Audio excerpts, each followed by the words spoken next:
Job safety analysis. GCA breaks down the job into specific steps with the intent to identify and correct potential safety hazards.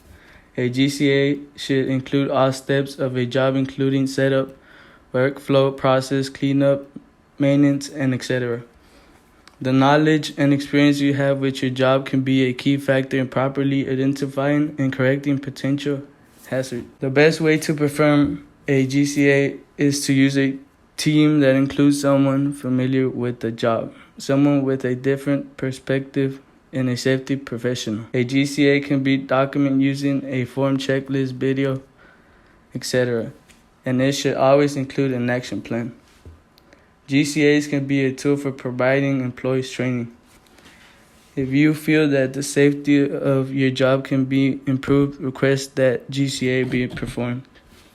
Remember that your cooperation in a GCA will contribute your own security. Make sure you follow the correct action steps for a GCA. In the following video, you will see how to break down the GCA for the Cyber Picker. This is the current JSA, or Job Safety Analysis, for the Cyber Picker position. It's a simplified look at the duties and hazards specific to this position. Your trainer in the following slides will take a look at each identified hazard for this job. Shift Startup. Before beginning the shift, check your work area for trash and misplaced material. Work should not begin until the work area is safe from trip hazards.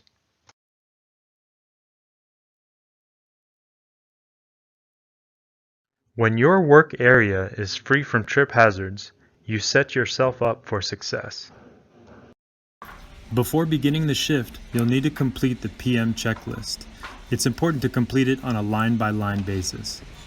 First, check the condition of the warning labels. Second, check the condition of the guards. Next, you'll want to try out the operation controls. You'll want to check the signal interrupter, and you'll want to inspect the general condition of the equipment, looking for any loose screws, cables, or anything unordinary. Lastly, you'll check the location and operation of the e-stop controls. Pinch points.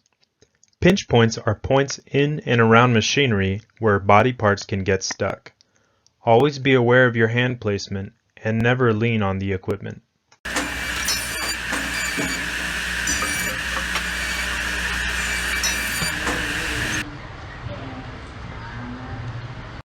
Splinters and punctures. Sometimes splinters and punctures are obvious. Most often, though, they are not. Always inspect material before you handle it, and make sure you alert your supervisor if you ever get a puncture or splinter wound. In the following video, you will see what some of our lumber looks like when it gets unwrapped and placed into the picking areas.